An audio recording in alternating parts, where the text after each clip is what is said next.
여러분, 인생의 제일 되는 목적은 하나님께 영광을 돌리는 삶이죠. 하나님께 영광을 돌리며 산다는 말은 하나님을 기쁘시게 하며 산다는 말을 의미하는 거죠. 하나님께 영광을 돌리고 하나님을 기쁘시게 하는 삶을 살기 위해서 우리는 매일매일 우리 삶에 물어야 할 것은 이것입니다. 나에게 하나님은 지금 무엇을 원하고 계실까? 하나님은 지금 나에게 무엇을 원하실까? 신앙생활은 내 열심을 강조하는 것이 아니라 하나님을 먼저 생각하는 것입니다.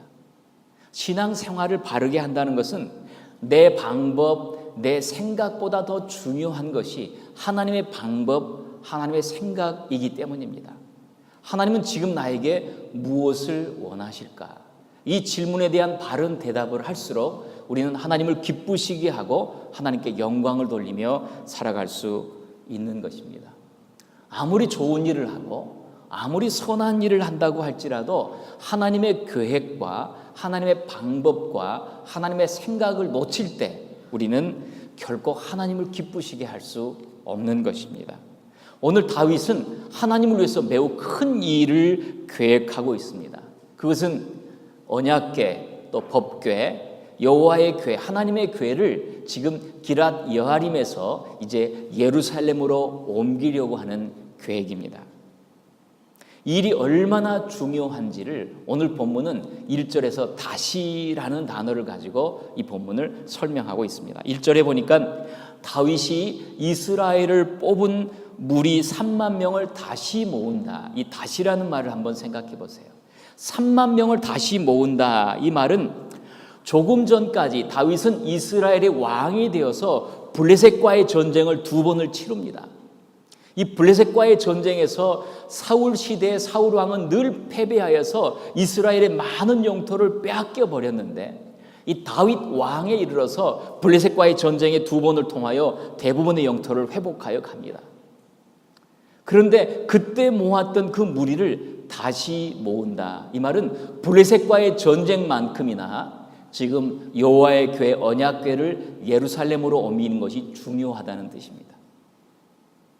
더욱이 이 다시 모은다 이 말 가운데는 블레셋과의 전쟁에서는 3만 명 대 3만 명 그 이상의 숫자를 가지고 전쟁을 해야 했지만 사실은 이 여호와의 궤는 이 뒤에 있는 이 상 한 3분의 1 정도밖에 안 되는 1m 한 10cm, 67cm, 67cm 아주 작은 여호와의 궤를 옮겨가는 일에 3만 명을 움직이고 있다는 것은 전쟁보다 더 중요한 일이라고 의미하는 것입니다. 지금 다윗은 매우 중요한 일, 그것을 위해서 지금 계획하고 지금 이 일을 준비하고 있습니다. 온 이스라엘의 왕이 되어서 이제 예루살렘 이 다윗성이 하나님의 만나는 성소가 되기를 그는 원하는 것입니다. 늘 하나님께 교제하고 말씀을 듣는 거룩한 곳이 예루살렘 성이 되기를 원하는 것입니다. 그래서 지금 법궤를 예루살렘으로 옮겨 가고 있는 것입니다. 그 소원은 지극히 선한 것이고 그 동기는 매우 합당한 것이었습니다. 바른 것이었습니다. 그래서 역대상 13장 3절을 보면 우리가 우리 하나님의 궤를 옮겨오자 사울 때에는 우리가 궤 앞에서 묻지 아니하였느니라. 사울 시대에는 하나님의 임재 앞에서 하나님 동행함으로 살아가지 못했지만 이제는 예루살렘 성이 중심이 되어서 여호와의 궤를 예루살렘으로 우리가 모셔놓고 우리가 그 중심으로 살아가자. 이 말이 모든 백성의 기쁨이 되고 3만 명이 되어서 모여가지고 이제 여호와의 궤를 옮겨가기 시작하고 있습니다. 그것이 바로 1절부터 5절까지의 모든 내용이었습니다. 그 일은 축제였고요. 이스라엘 모든 백성들에게 기쁨이 되었습니다.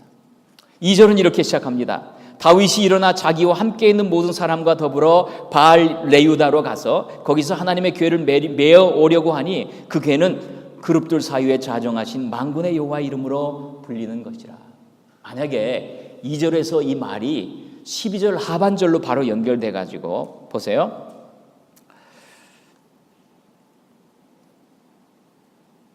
다윗이 가서 여호와의 궤를 기쁨으로 메고 다윗성으로 올라갈세. 만약에 이렇게 2절에서 11 하반절로 연결되어 갔다면 다윗은 그 목적하는 바 그 소원을 그대로 다 형통하게 이루었을 것이고, 그리고 이 일이 하나님께 기쁨이 되었을 것입니다. 그런데 이 3절부터 11절까지 내용 가운데 몇 가지의 사건이 갑자기 등장을 합니다. 언약궤를 옮기는 과정에 사람이 죽습니다. 그리고 축제의 자리가 초상집이 되어버립니다. 그리고 다윗은 언약궤를 옮기려고 하는 모든 행위를 중단합니다. 노래가 끊어집니다. 악기가 사라집니다. 사람들은 뿔뿔이 조용히 돌아갑니다.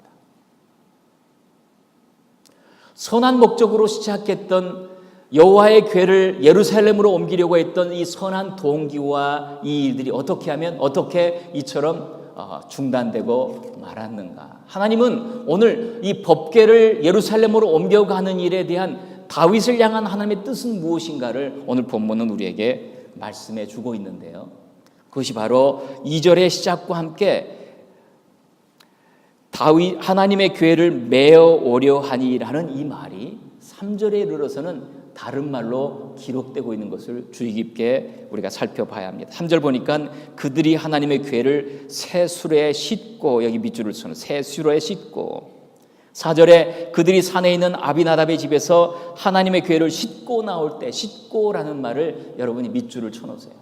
그들은 하나님의 궤를 메려고 갔는데 지금 아비나답의 집에서 나올 때는 새 수레에 하나님의 궤를 싣고 지금 나오고 있다는 것입니다. 2절과 3절의 내용은 지금 시작은 이렇게 했는데 과정은 저렇게 되어가고 있다는 말입니다.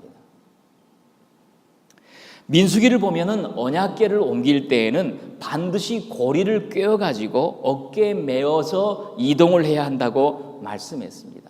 그리고 레위 자손 중에 고핫 자손만이 어깨에 메어야 한다고 말씀하셨습니다. 그런데 오늘의 이 내용은 어때요? 새 수레에 여호와의 궤를 싣고라는 말입니다. 그들은 언약궤를 메어 가려고 갔으나 나올 때는 수레에 싣고 나오고 있다는 것입니다. 여러분, 이 새 수레가 의미하는 바가 뭘까요? 새 수레에 싣다. 이 새 수레라는 말은 오래전에 한 사건이 기억이 납니다. 그것은 법궤를 여호와의 궤를 블레셋으로 뺏긴 다음에 블레셋 사람들이 다시 돌려주려고 이 전나는 암소 2마리에게 새 수레에다가 그 법궤를 싣고 돌려줄 때 바로 그 사건이 생각나게 하는 것입니다. 새 수레에 싣고 지금 기럇 여아림에서 예루살렘으로 올라간다 그럴 때 메려고 갔지만 싣고 나왔다, 이 말은 그들은 지금 이 과정에서 블레셋 사람들이 썼던 그 방식을 사용하고 있다는 것입니다. 여러분, 생각해 보면은 엘리 제사장 시대부터 약 70년 이상이 되도록 그들은 말씀이 희미한 채로 살았습니다. 그리고 세상 방식의 삶은 또렷한 채로 살았습니다. 말씀은 멀고 세상의 삶의 방식은 가까웠던 것입니다. 그들의 동기는 선했으나 그들의 과정은 세상의 방식대로 쉽고 편한 대로 그들은 따라가고 있었다는 것입니다. 그것이 문제의 발단이었습니다. 이 사건의 과정이 흐트러지게 되는 시작이었다고 말씀하는 겁니다. 여러분, 때때로 우리가 우리의 삶에 마음에 질문해야 될 것은 이것입니다. 하나님이 지금 나에게 무엇을 원하실까? 대부분의 우리의 생각은 다들 그렇게 사는데 나도 그렇게 살면 어때? 라는 생각입니다. 다들 그렇게 살아도 괜찮은데 나도 그처럼 살았으면 어때? 사고가 나기 전까지 아무도 그것을 주의하지 않고 지금 살아가고 있는, 얼마나 세상에 물들여져 있는지를 모르고 있는 상태로 그때나 지금이나 산다는 것입니다. 운반하는 것이 중요하지 어떻게 하는 것까지 우리가 신경을 써야 되냐고 말을 하는 것입니다. 하나님에 대해서 목적이 중요하지 사소한 것까지 우리가 그것을 어떻게 일일이 챙기겠느냐고 말을 하는 것입니다. 여러분, 지금 다윗의 통치는 시작이 되었지만 여전히 세상 사람들의 삶의 방식, 즉 다른 말로 하면 사울 시대의 생각으로 이스라엘 사람들은 여전히 살고 있다는 것입니다. 때때로 점검해야 될 것은 이것입니다. 뭐로 가도 서울만 가면 돼. 꽁 잡는 게 매야. 잘 되면 되지 않아? 라는 세상 사람들의 삶의 방식이 우리의 생각 속에도 여전히 있지 않는가 하는 것입니다. 다들 그렇게 사는데 여러분, 그리스도인들도 그렇게 살아도 되는가라고 물어야 한다는 것입니다.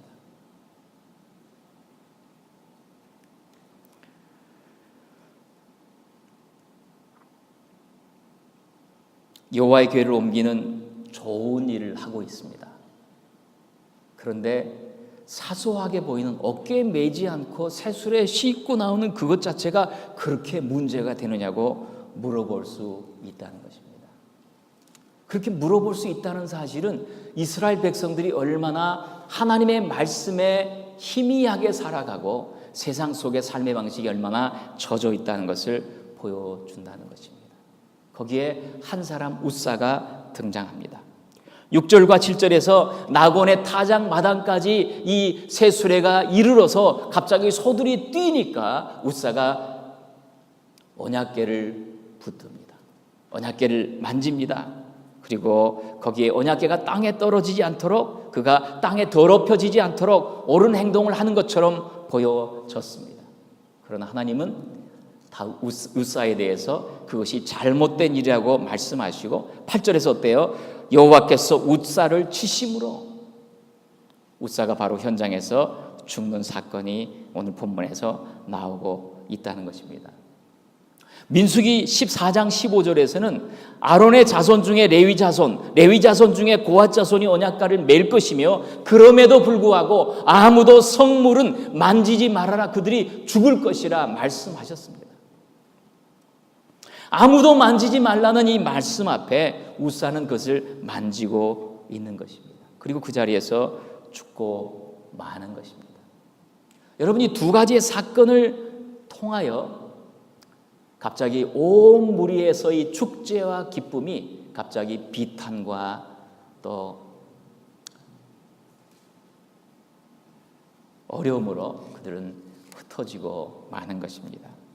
이 두 가지에 대한, 이 사건에 대한 다윗의 반응은 8절과 9절에서 굉장히 중요한 이야기를 가지고 우리에게 말씀하고 있습니다. 8절에 보니까 여호와께서 웃사를 치심으로 다윗이 분하여, 여기에 밑줄을 쳐놓으세요. 다윗이 분노했다. 하나는 이 사건에 대해서 다윗이 한 첫 번째 반응은 다윗이 분노하고 있습니다. 두 번째 반응은 9절에 다윗이 그날에 여호와를 두려워하여, 여호와를 두려워했다라는 말에 반응을, 밑줄을 쳐놓으세요. 웃사가 죽는 바로 그 시간, 축제가 끝나는 바로 그 시간에, 사람이 죽는 바로 그 시간에 다윗이 가져왔던 두 가지의 반응은 분노하고 있습니다. 이 분노는 자기를 향한 분노입니다. 자신을 향하여 지금 분노하고 있습니다. 그리고 하나님을 향하여는 두려워하고 있는 것입니다. 이 분노와 두려움은 다윗은 이 사건을 어떻게 이해하고 있는지를 우리에게 보여주고 있다는 것입니다. 왜 이처럼 선한 일이 중간에 이처럼 그르치게 됐을까? 그가 분노하고 있는 이유는 하나님이 다윗에게 교훈하고 있는 것은 몇 가지입니다. 첫 번째는 그것이 뭐냐면 하나님의 교회를 예루살렘으로 옮기는 것이 선한 일이라고 해도 그것이 전부가 아니라는 겁니다. 아무리 그 일이 선하다고 할지라도 시작도 선해야 되고요, 과정도 선해야 한다는 것입니다. 하나님의 일이 되기 위해서는 반드시 우리가 생각할 것은 시작도 선해야 되고 동기도 선해야 되고 과정도 선해야 한다는 것입니다. 다윗에게 있어서 분노하고 있을 때, 그가 비탄해하고 탄식하고 있을 때 그에게 들었던 첫 번째 생각은 조금 전까지 이 5장 앞에서까지 다윗이 반복했던 한 가지 행동이 있었습니다. 다윗이 여호와께 묻자와 가로되, 하나님은 지금 나에게 무엇을 원하실까에 대한 그 질문은 오늘 본문에서 생략되고 있습니다. 역대상에 가서 보면 이 본문이 이어질 때 다윗은 무리와 장수들을 모읍니다. 그리고 이 일을 하겠다고 말합니다. 그리고 온 이스라엘을 모읍니다. 이 일을 하겠다고 말합니다. 그런 사람들에게는 물었으되 그는 여호와 앞에서는 묻고 있지 않았습니다. 전쟁의 사건에서는 물었으되 그는 이 사건이 그처럼 중요한 만큼 그는 그 사건을 질문하고 묻고 있는 것을 놓치고 있는 것입니다. 탄식하고 있는 겁니다. 아차하고 있는 겁니다. 왜 이렇게 되었을까 하는 것입니다. 그는 분명히 자기의 삶에 중요한 것 한 가지 하나님께 이것을 묻지 않고 진행했다는 것을 놓치고 있는 겁니다. 여러분 잘 생각해 보세요. 우리는 많은 걸 알고 있습니다.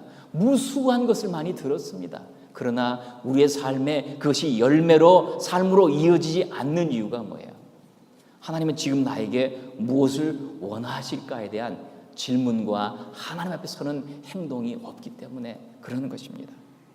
다윗이 분노하고 있는 두 번째 이유는 뭐냐면 이 메어오고자 했던 첫 번째 의도가 술에 씻고 나오게 된 과정으로 바뀌어진 이 안타까움 때문입니다. 동기는 좋았지만 이 과정에서 그는 세상 사람들이 살던 대로 쫓아오고 있다는 거룩하지 못하고 이 삶에서 구별된 삶을 살지 못했다는 이 안타까움 때문입니다. 왜 내가 그랬을까? 왜 내가 그처럼 구별되지 못했을까? 분명히 성경은 매로 갔다가 그들이 싫고 나왔기 때문입니다. 자신에 대하여 분노하는 것입니다. 왜 사소한 것에 대해서 나는 타협하며 살까? 중요한 것은 생각하면서 작다고 여기고 사소한 것으로 나는 마음 뺏기며 살아가는가 하는 것입니다. 그가 분노한 세 번째 이유는 이 웃사의 행동과 그 죽음 때문입니다. 웃사가 죽었습니다. 그리고 축제가 끝났습니다. 여러분 웃사가 이 법궤를 만졌습니다. 여러분 한번 왜 죽었을까를 한번 생각해 보십시오. 법궤가 땅에 떨어져 더럽혀지는 것이 진짜 더러워지는 것일까? 웃사의 손으로 만져지는 것이 더 더러워지는 것일까? 땅에 떨어지는 것이 더러울까? 사람의 손에 만져지는 것이 더러워지는 것일까? 여러분 오늘도 만물의 피조물들이 신음하고 있는 이유가 뭐예요? 인간이 범죄하였기 때문입니다. 사람이 죄를 지었기 때문입니다. 하나님 앞에서 땅에 떨어지는 것이 더러운 것이 아니라 사실은 우리가 얼마나 더러운 존재인지를 놓쳐버릴 때 우리는 하나님 앞에서 이처럼 행동하게 된다는 것입니다. 웃사가 그것을 붙들었다는 것은 옳은 행동으로 여겨지는 것이 아니라 그는 무모한 행동을 하고 있다는 것입니다. 그는 죄에 대한 무감각감정으로 살고 있다는 것입니다. 다윗은 그것을 생각하는 것입니다. 죄인은 하나님께 결코 나아갈 수 없음을 아는 다윗입니다.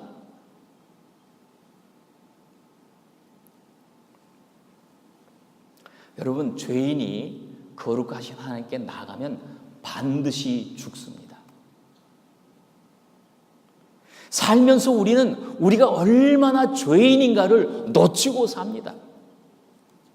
그렇게 나타나는 현상은 하나님께 나아가며 산다는 것이 얼마나 큰 은혜인지 감격인지 놓치고 사는 것입니다. 여러분 내가 얼마나 큰 죄인인지를 안다면 하나님께 나오는 것이 얼마나 큰 은혜인지를 알게 된다는 것입니다. 만약에 우리가 얼마나 큰 죄인인지를 잊어버리고 산다면 우리는 내가 마치 무슨 하나님의 일을 할 수 있는 것처럼 생각하며 산다는 것입니다. 웃사가 그의 언약궤에 손을 얹들어 붙들어 메고 있는 그 행동은 내가 마치 하나님을 위해서 무슨 일을 할 수 있을 것처럼 여겨지고 있기 때문입니다. 여러분 우리가 죄인인 것을 기억하면요 하나님의 은혜가 회복됩니다. 그리고 우리 안에 이 감격이 회복됩니다. 우리가 얼마나 큰 죄인인지를 안다면 모를 때는 우리의 삶에 스트레스가 가득 차고 많은 거예요. 왜냐하면 우리 주님이 나의 짐을 져가신다는 것을 놓쳐버리고 내 짐을 내 스스로 지고 살아가기 때문에 그러는 것입니다. 여러분, 그리스도인은 누구입니까? 구원받은 죄인입니다.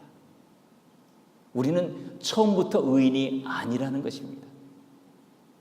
우리는 칭의, 의롭다함을 여김을 받은 새롭게 된 피조물임에도 불구하고 우리는 우리가 얼마나 큰 죄인인지를 놓쳐버려서는 안 된다는 것입니다.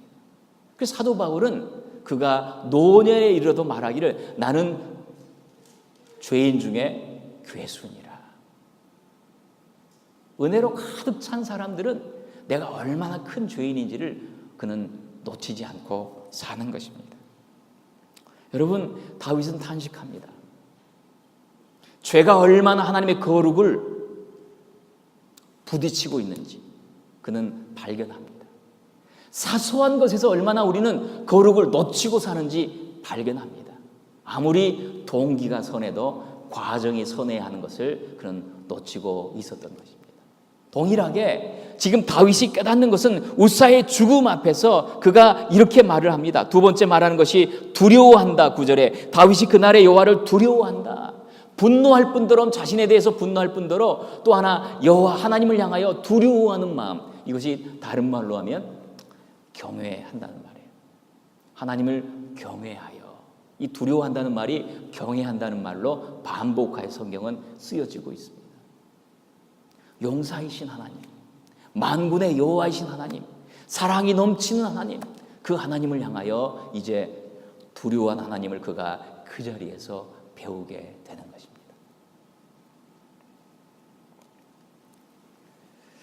여러분, 다윗의 삶에서 이렇게 이 지난 시간을 돌아보면 다윗은 사울 때문에 두려워한 적이 있었고요. 그 다음에 이 블레셋 이 왕 아기스 때문에 두려워서 침을 질질 흘리며 도망쳐 나온 적은 있었어요. 그는 결코 두려움 없이 살았던 사람이었어요. 사람에 대해서는 결코 두려워하거나 환경을 두려워하지 않았어요. 그러나 이제 이 시간에 그는 하나님을 향하여 두려운 마음을 갖기 시작합니다. 그것을 경외라는 말로 말씀을 드렸습니다. 그의 삶에서 이제 비로소 하나님이 어떤 분이신가의 새로운 자각이 시작됩니다. 그래서 여호와의 궤 법궤가 예루살렘으로 들어왔을 때, 그리고 이 찬양 사역자 아삽과 함께 형제들과 함께 더불어 큰 노래, 긴 노래를 부르면서 그가 하는 말씀 중에 이런 말이 있습니다. 역대상 16장 25절에 여호와는 광대하시니 극진히 찬양할 것이요 모든 신보다 두려워할 것이다. 여러분이 경건한 두려움이라고 저는 이 말을 해석하고 싶습니다. 하나님을 향한 경건한 두려움, 이것은 어떤 면에서 현대 그리스도인들이 가장 가져야 될 필요한 말씀이라는 생각을 하게 됩니다. 하나님 앞에 나아갈 때 경건한 두려움이 없으면 우리는 안일하게 되고 쉽고 편하게 생각하고, 그리고 하나님을 향하여 경건함을 잃어버리기 때문에 그러는 것입니다. 많은 사람들이 주일에 예배하고 주님 앞에 설 때마다 그 안에 경건함과 두려움을 놓쳐버리고 삽니다. 하나님을 가볍고 쉽게 생각합니다. 그 결과 그들은 죄의 무감각증 가운데 살아가는 것입니다. 그 결과 은혜와 기쁨이 그들의 삶 가운데 없는 것입니다. 우사가 죽는 자리에서 그는 모든 행동을 중단하고 여호와의 궤를 옮기는 것을 멈추고 여호와의 궤를 오벳 에돔의 집으로 옮기고 맙니다. 그리고 3개월이 지나는데 또 하나 놀라운 일이, 경이로운 일이 그 가운데 생겼습니다. 그것은 오벳 에돔의 집에 그 가족들까지도 복을 누린다는 소식을 그가 들었습니다. 여러분, 참고로 이 아비나답의 집은 70년 정도 언약궤가 있었고요. 그 결과 아들 우사는 죽고 말지만 오벳 에돔의 집에서는 3개월밖에 언약궤가 없었는데 온 가족과 소유가 복을 누리고 있다고 성경은 대조하고 있습니다. 더욱이 이 우사라는 이름은 좀 고집스럽다, 고집불통이다, 그는 힘이다, 이런 말의 의미의 이름의 뜻이 있습니다. 우사가 붙들었다, 이 말은 우사가 하나님을 컨트롤한다, 하나님을 조종하게 해서 자기 마음대로 한다, 이런 뜻이 있습니다. 그런데 이 오벳 에돔이라는 뜻 속에는 섬긴다, 이런 뜻이 있습니다. 하나님을 가까이 하고 섬기는 이 오벳 에돔에게는 3개월이 지나지 않아서 복을 누리는 소문이 이웃까지, 다윗 왕까지 이르러 가고 있다는 것입니다. 아비나답이라고 하면 사울 시대를 대표하는 사람이라고 한다면 이 오벳 에돔은 다윗 시대를 대표하는 대표적인 사람입니다. 다윗이 그것을 보고 깨닫습니다. 아, 여호와를 가까이 하는 것이 복이로구나. 시편 73편의 말씀처럼 여호와를 가까이 하는 것이 내게 복이로구나. 그것을 깨닫고 다시 여호와의 교회를 예루살렘으로 옮기기를 시작하고 있는 것입니다. 그가 말을 합니다. 이제 깨달았습니다. 역대상 15장 1절에 레위 사람 외에는 하나님의 교회를 맬 수 없나니 그는 선언합니다. 그리고 15절에서는 모세가 여호와의 말씀을 따라 명한 대로 레위 사람이 채로 하나님의 교회를 꿰어서 어깨에 맨다라는 말씀이 기록됩니다. 이제 다윗의 이 왕의 역사 가운데 그에게 나타나는 사건은 모세가 하나님의 말씀을 명한 대로, 하나님의 말씀대로라는 사건이 그의 삶 가운데 이제 드러나고 있는 것입니다. 여러분, 기쁨이 어디서 와요? 기뻐하며 맬 수 있는 이유가 뭐예요? 말씀 순종에서 오는 줄 믿습니다. 우리의 진정한 기쁨과 평안은 말씀을 순종하는 데서 오는 것입니다. 만약에 우리가 기뻐하지 못하고 평강을 놓쳐버리고 살고 살아간다면 그에게 있어서 점검해야 될 것은 나는 순종하고 있는가 하는 것입니다. 아니, 그 크신 하나님이 법궤를 메고 가는 길에 수레를 싣고 가면 어떻고, 어깨에 메고 가면 어떻고, 가는 길이 그 길이 선한 길이고 또 그 길이 목적이 선한 것이라면 그 가는 과정에 그 사소하고 작은 그 일이 어떻고라고 생각할 수 있지만, 여러분, 말씀 순종, 모세가 여호와의 말씀대로 명한 대로 거기에 순종함으로 그의 기쁨이 솟아나는 것입니다.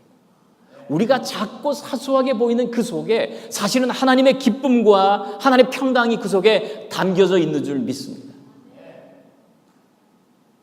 수많은 기쁨과 수많은 평강을 우리는 놓치고 사는 이유가 내 속에 작고 사소한 일에서도 말씀을 순종하겠다는 열린 마음이 없는 겁니다. 의지적인 순종함이 없는 것입니다.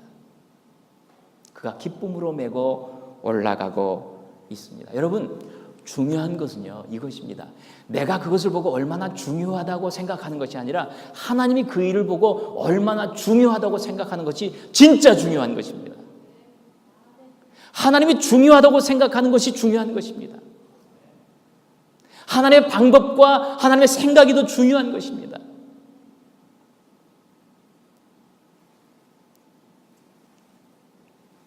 여러분, 1912년 4월에 타이타닉호가 처녀 출항을 하다가 뉴욕으로 오는 길에 침몰하고 말잖아요. 약 1,500명 이상이 죽지 않습니까? 4억 불, 현대 가치로 보면 4억 불 이상 되는 그 놀랄 만한 그 배가, 그들이 그렇게 광고를 했다 그래요. 하나님도 이 배를 침몰시킬 수 없다. 그러나 첫 번째 출항을 하면서 그들이 침몰하게 됐던 이유가, 최근에 밝혀지는 이유는 이것입니다. 아무리 4억 불짜리 배라고 할지라도 이음새, 이 볼트가 자체가 불량이었다는 거예요. 1불짜리의 불량 볼트, 1불짜리의 이 불량 조인트가 그것이 사소한 것이라고 여겨지므로 그것이 두동강 나고 말았다는 겁니다. 여러분, 작게 보이는 어떤 것, 그것에 우리의 기쁨과 평강이 숨겨져 있는 것입니다.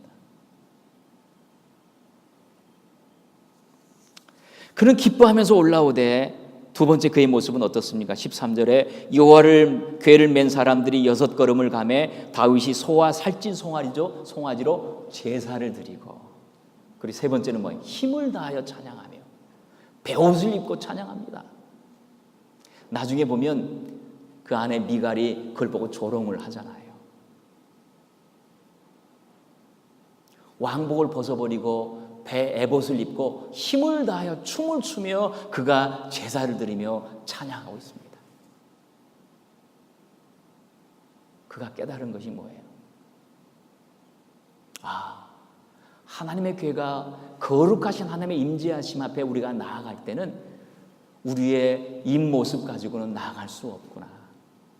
속죄 제물을 드림으로 우리의 죄사함을 통하여 우리가 기꺼이 그 나아갈 길을 얻게 되었구나. 이 희생 제물을 통하여 그 속에 계신 예수 그리스도까지를 바라보면서 그런 죄사함의 은혜, 그 기쁨을 가지고 지금 예루살렘으로 올라가고 있는 것입니다.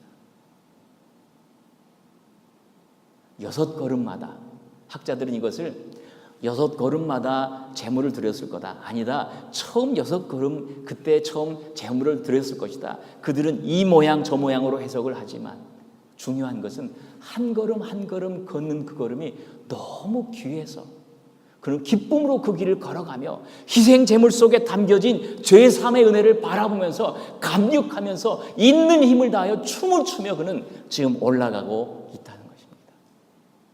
다윗은 사건 속에서 예수 그리스도를 봅니다. 다윗은 사건 속에서 하나님의 아들이 죽으시는 그것까지를 바라봅니다.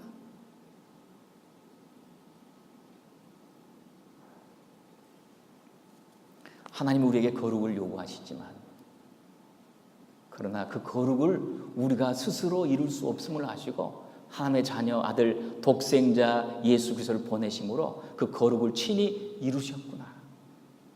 한 걸음 한 걸음 걸어가는 것이 그에게는 은혜가 된 것입니다. 여러분, 한 걸음 한 걸음 죄인으로 살아갈 때 우리는 하나님께 나아갈 수 없습니다. 한 걸음 한 걸음 주님께 나아간다면 우리는 죽게 되어 있습니다. 그러나 한 걸음 한 걸음 속에 우리 희생 제물 되신 우리 주님을 바라보고 십자가의 사건을 기억한다면, 그것을 우리가 믿음으로 영접한다면 우리는 그 걸음걸음이 생명의 걸음이 되는 것입니다. 여러분, 하나님께 나아가고 하나님과 동행하는 이 놀라운 특권, 하나님의 임재하심 앞에 서는 이 특권은 속죄 제사로 가능한 것임을 오늘 본문은 말해주고 있는 것입니다. 제물을 통하여 하나님께 나아가는 감사와 감격이 찬송과 경배와 춤으로 지금 드려지고 있는 모습이 바로 본문의 내용이라는 것입니다. 예루살렘으로 올라가는 그 길, 나중에 십자가를 지고 주님이 그 길을 바로 걸으신 것입니다. 친히 우리의 모든 죄를 담당하시고 그 걸음을 걸어가실 때 우리는 그 걸음 걷는 걸음에 얼마나 감격이 되고 은혜가 되고 감동이 되는 겁니까? 힘을 다하여 춤을 추며 왕복을 벗어버리고 베옷을 입고, 여러분, 우리 예배 가운데 이와 같은 감격과 감동이 있기를 바랍니다. 우리의 예배 가운데 하나님의 은혜의 그 구속의 은혜가 넘칠수록 우리는 다 잊어버릴 수 있어요. 그렇게 하나님의 교회는 예루살렘의 장막에 들어섭니다. 그리고 비로소 하나님의 통치가 예루살렘 중심부 시온으로부터 시작되어서 온 땅으로 흘러갑니다. 그때로부터 다윗 왕국은 이전의 사울 왕국에 비해서 10배의 영토가 확장이 되어 갑니다. 아브라함에게 약속했던, 모세와 여호수아에게 약속했던 이 가나안 땅의 정복이 구체적으로 구석구석마다 실현이 됩니다. 이후에 그 법궤가 세워졌던 바로 그 자리에 솔로몬 성전이 세워지고 거기에 제사를 드리며 이방인들까지도 이제 하나님께 나와서 구원의 은혜를 노래하는 성전 시온이 되는 것입니다. 그리고 예루살렘 성전은 주님이 이 땅에 오셔서 친히 십자가에 달려 돌아가신 바로 그 자리가 되는 것입니다. 여러분, 다윗의 이 한 가지의 소원, 법궤를 예루살렘으로 옮기고 싶다. 그러다 꺾였을 때 이 오벳 에돔의 이 감춰져 있는 그의 섬긴, 그것이 오늘날 우리에게 축복의 통로로 이르게 하는 헌신이 되는 것입니다. 여러분, 오늘도 우리는 한 가지 작은 소원 가지고 설 수 있어요. 하나님, 이 일 해보고 싶어요. 하나님, 나를 위해서 이런 헌신을 하고 싶어요. 주님, 복된 교회를 섬겨가는 일에 내가 이렇게 쓰임받고 싶습니다.